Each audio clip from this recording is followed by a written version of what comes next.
Vamos a un contacto con un gran colaborador de este espacio. A las 6:51 de la mañana se encuentra en Honduras, es venezolano.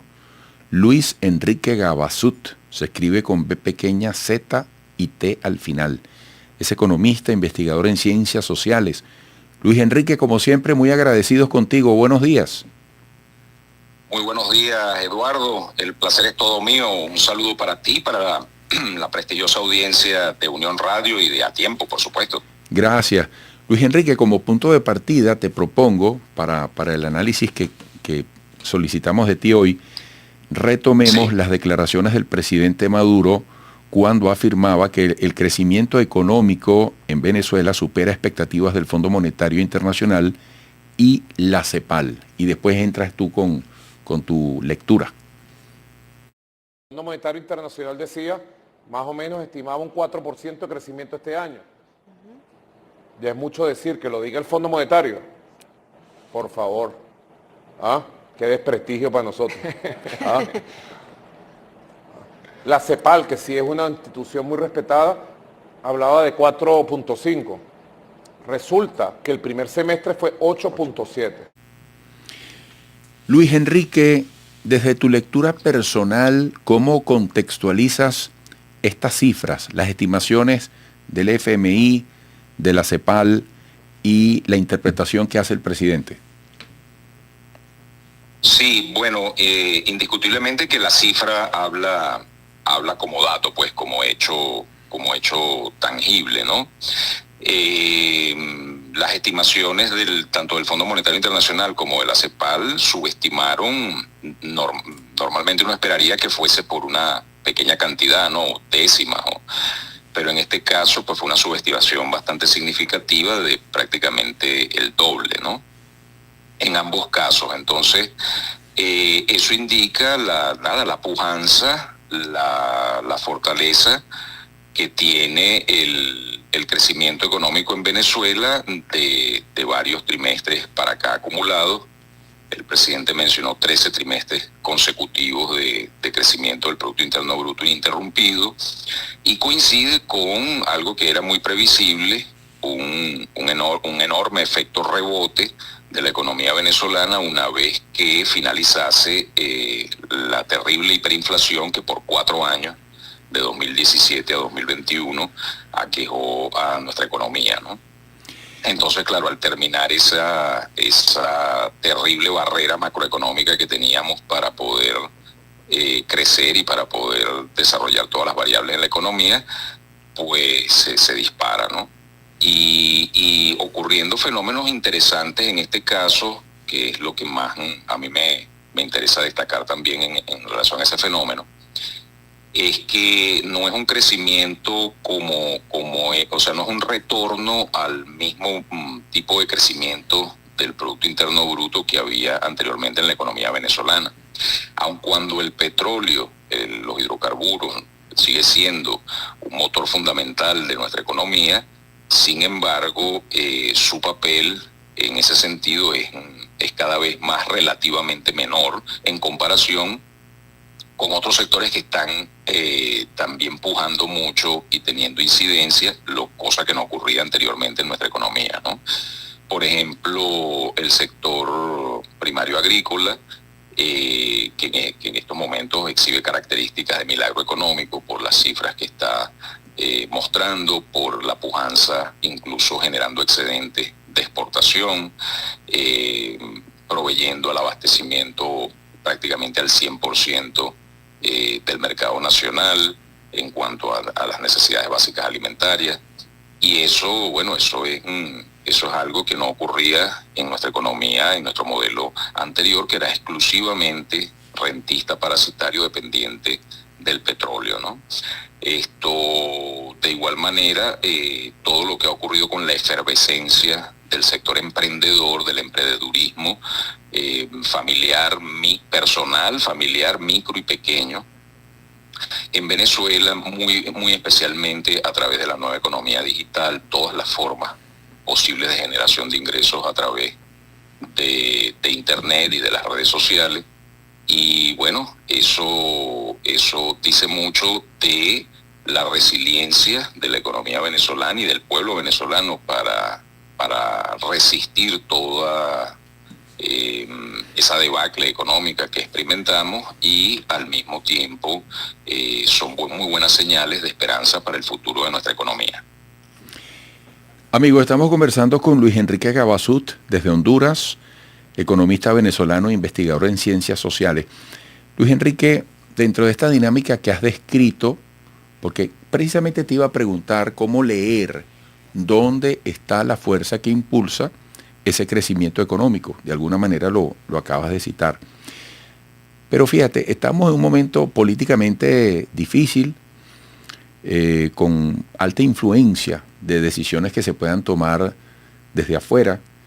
Y te pregunto, ¿cuáles son las amenazas? ¿Cuáles son esas adversidades que el país puede estar enfrentando en este momento y podría estar enfrentando para que ese crecimiento siga su camino, para que ese crecimiento disculpe, Eduardo, nos haga más fuerte? No te escucho muy bien, como que se disminuyó el audio de tu intervención. Aquí me escuchas, me escuchas, aquí, me escuchas. Ahí sí te escucho mucho mejor. Ok, yo preguntaba, ¿qué adversidades, qué amenazas en medio del momento político que vive Venezuela, donde también dependemos de muchas decisiones que vienen desde afuera en materia económica, en materia estratégica, qué amenazas tendría que afrontar el país en adelante para intentar darle sustentabilidad a ese crecimiento que hoy muestra? Mira, siempre la amenaza es externa, ¿no? En el sentido de que la economía venezolana es una economía que depende mucho de importaciones en sus estructuras de producción, sobre todo para el sector secundario y el sector terciario, es decir, básicamente industria, comercio y también, por supuesto, transporte, etcétera.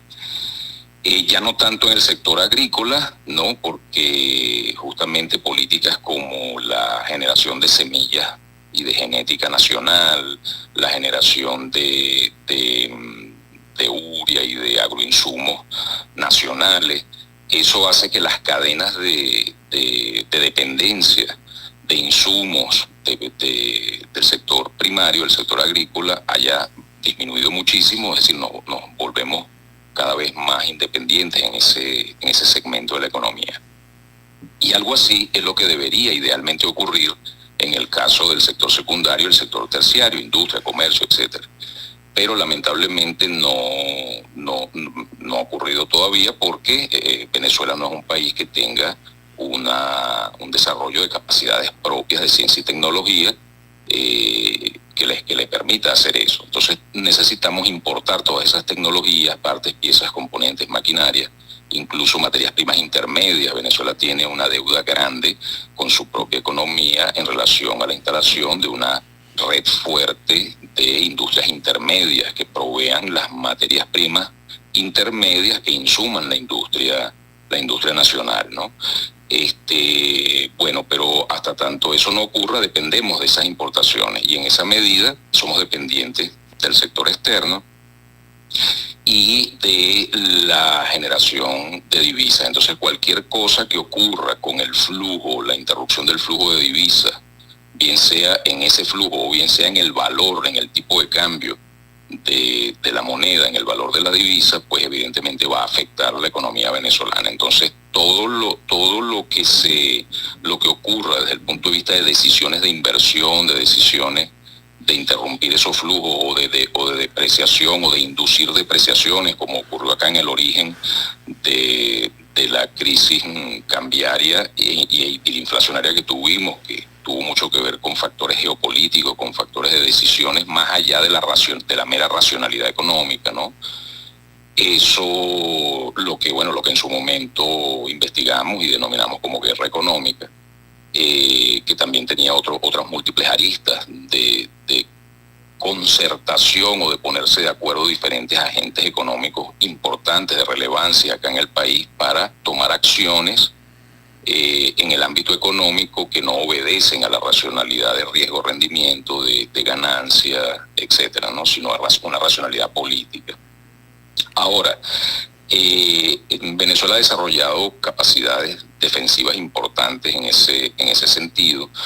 A mí me sorprendió, te confieso, Eduardo, las cifras de inflación tan bajas y tan digamos, con propensión o con tendencia a seguir bajando, a pesar de los acontecimientos que todos conocemos, de lo que ocurrió con las elecciones presidenciales recientemente, toda la desestabilización que se procuró inducir o que pudo haberse generado, y que sin embargo todo eso que en ocasiones anteriores hubiese disparado el tipo de cambio, hubiese hecho estragos en nuestra economía. Sin embargo, en este momento se resistió bastante bien, la economía lo encajó bastante bien, y a pesar de que hubo un pequeño repunte de la brecha entre el tipo de cambio paralelo y el tipo de cambio oficial, sin embargo eso no, digamos, se pudo controlar. El Banco Central de Venezuela manejó muy bien la situación,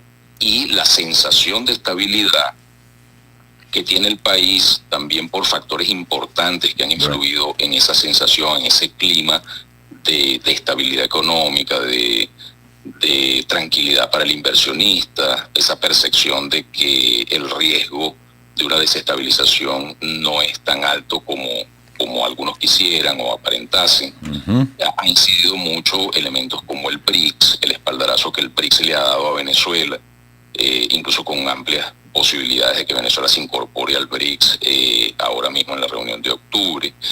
Son señales que muchos inversionistas pudieran, y muchos socios comerciales de Venezuela pudieran leer, en el sentido de que no va a venir una caotización de la economía en Venezuela. Y eso, sin embargo, ese siempre es un riesgo latente. Recordemos que las sanciones, las medidas coercitivas unilaterales siguen con mucha fuerza impuestas sobre Venezuela, aun cuando bastante flexibilizadas, caso por caso y licencia por licencia, en el caso de la industria petrolera y de las inversiones extranjeras en el sector petrolero, lo que también ha sido una variable muy importante, un factor de mucha relevancia que determina esta estabilidad y esta percepción de bajo riesgo en el país, como es, por ejemplo, el hecho de que hayamos ido sosteniendo e incrementando ligeramente nuestro volumen de producción petrolera y nuestras exportaciones petroleras,